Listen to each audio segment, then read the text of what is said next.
Kamusta, Scorpio? Welcome to Like a Tarot. Alamin natin ang energy ngayon para sa mga Scorpio. Mag-isip ka ng katanungan na ang magiging sagot ay yes or no. Malalaman natin yung sagot kung bakit yes or no at saka kung ano yung dahilan sa dulo ng video na ito. Ito na yung energy ng mystical card mo.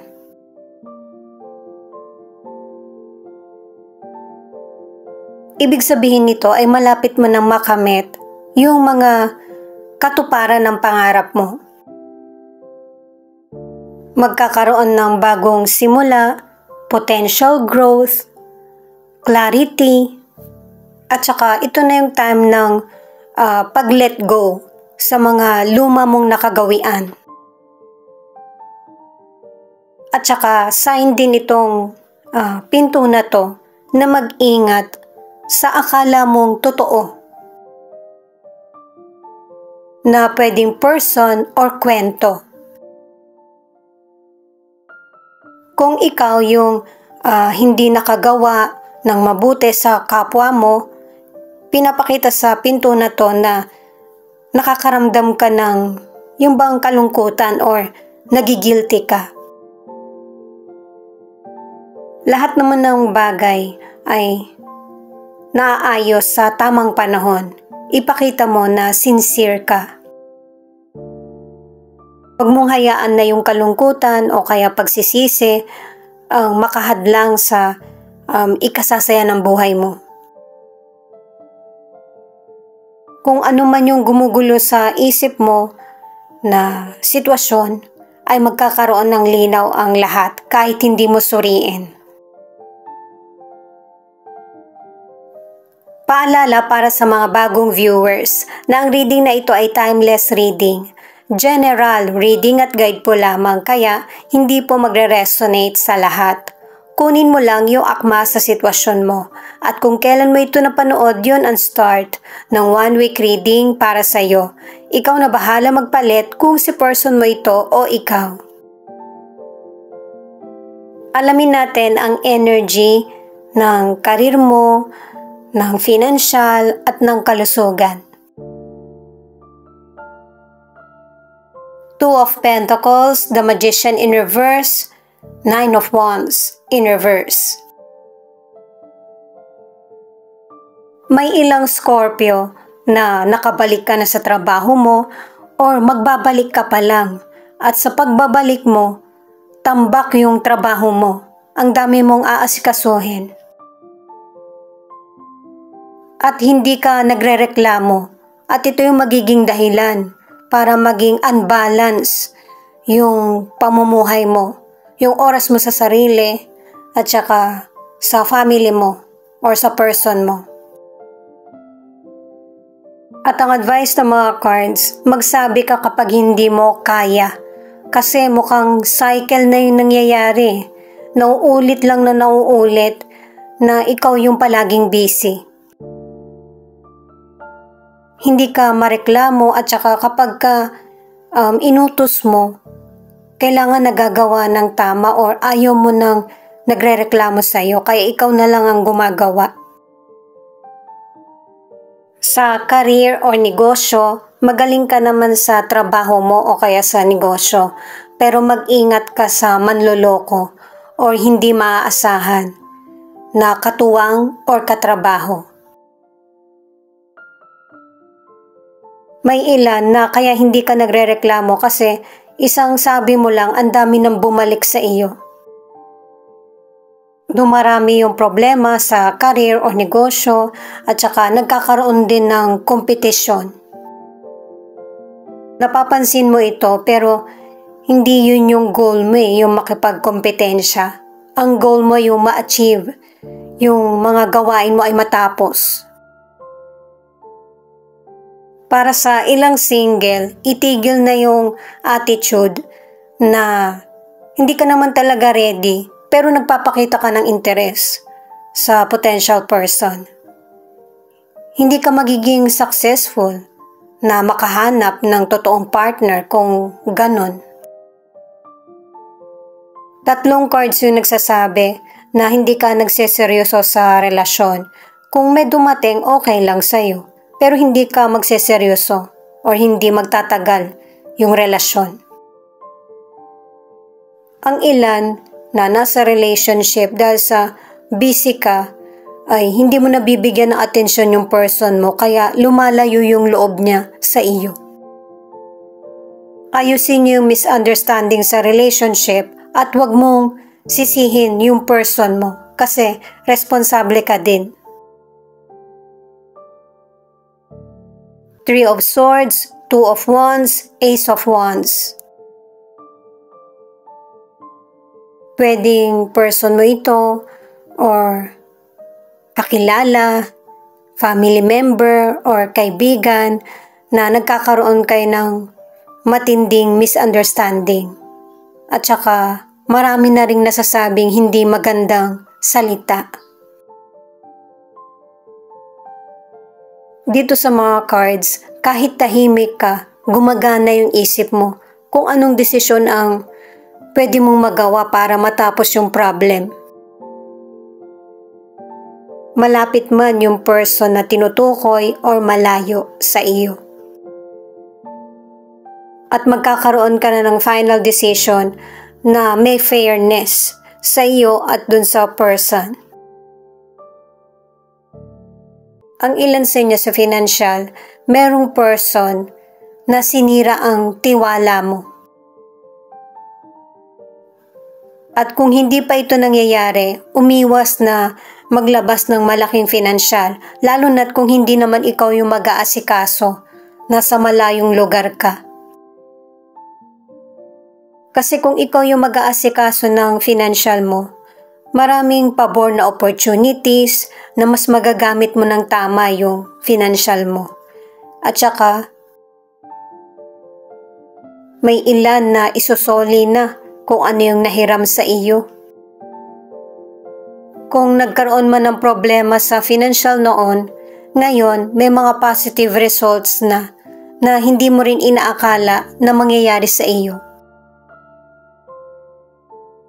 May ilang single na inabandona ka or hiniwalayan ka ng dati mong nakarelasyon. Na-realize niya na ikaw yung kamatch niya. Pero huli na nang ma-realize niya ito.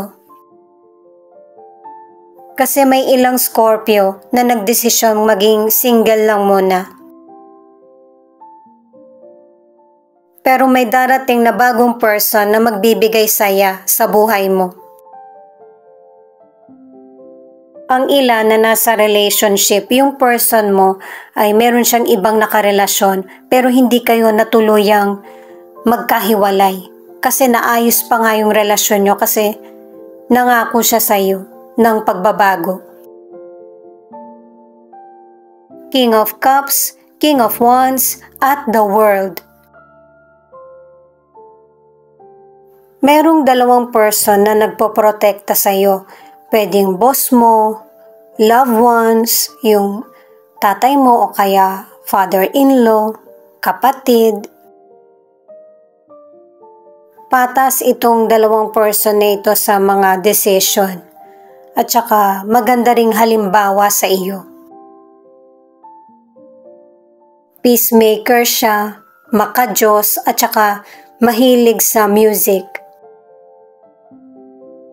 At pwede rin na ikaw ito, na kasama mo yung person mo, pwedeng same gender kayo, or kasama mo yung family member or friend mo, na pareho nyo ma-achieve yung goal nyo sa buhay. May pagkapareho kayo na tinatahak na landas na maraming challenges pero nalalagpasan in the end. At paalala din itong mga cards na ito na kahit na-achieve mo na yung mga goals mo ay magpatuloy ka pa rin.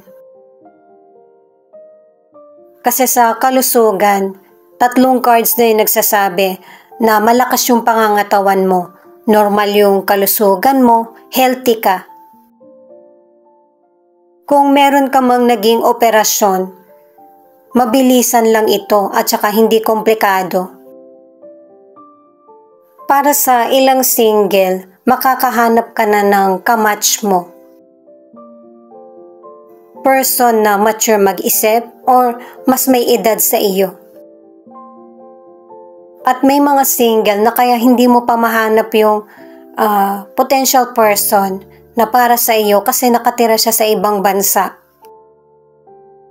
Para sa mga nasa relationship, anuman yung naging problema nyo ng person mo, merong mamamagitan sa inyo, yung elders. Ang ilan sa inyo naagapan yung relasyon, hindi pa ganun kalala yung problem kaya nagkaayos kayo. Itong Four of Swords, kahit na katatapos pa lang ng holiday at nakapagpahinga ka, na naisin mo ulit na magpahinga. Nag-iisip ka kung kailan mo ito gagawin. Ang iba naman sa inyo ay napapagod ka sa relasyon nyo ng person mo. Dahil nga sa ito yung nararamdaman mo, tingin mo last chance niya na ito. Itong The Lovers naman, hindi mo man sabihin sa person mo yung feelings mo, nararamdaman niya. Kaya nagiging malambing siya sa iyo or nagseseryoso na siya sa relationship niyo.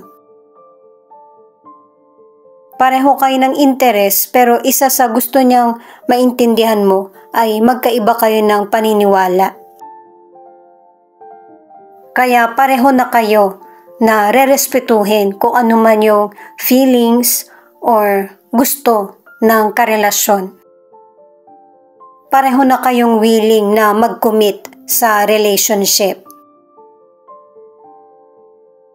Itong Ten of Swords, kung meron ka mang kinikimkim na sama ng loob sa person mo, sabihin mo sa kanya.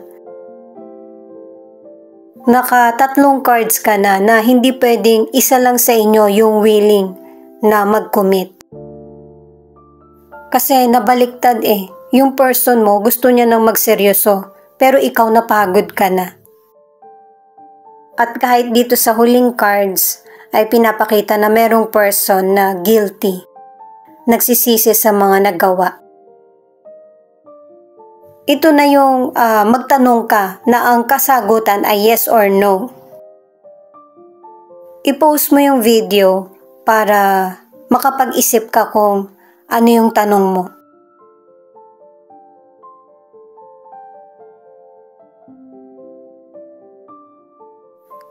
Ang sagot ay yes. Ma-achieve mo kung ano yung minamanifest mo or yung wishes mo. Alamin natin yung dahilan kung bakit yes yung sagot sa tanong mo. Siya nga pala guys, thank you sa mga nag-like, share, comment, and subscribe. Ingat po kayo palagi saan man kayo naroon. At saka itong energy ng card mo ay merong clarity na magaganap. Paulit-ulit na ako guys, diba? Kasi yun yung pinapahiwatig. Mangyayari yung katanungan mo pero hindi pa sa ngayon, in the near future. Maybe dahil sa may ilan sa inyo na wala ka ng contact sa person. Kaya in the near future kasi doon ka na magiging handa. Kapag nagkatotoo na sa future, yung tanong mo. Yun na yung tamang panahon para sa iyo. Huwag mawalan ng pag-asa at saka maging positibo na yung mga minamanifest mo or katanungan ay magkakaroon ng katuparan.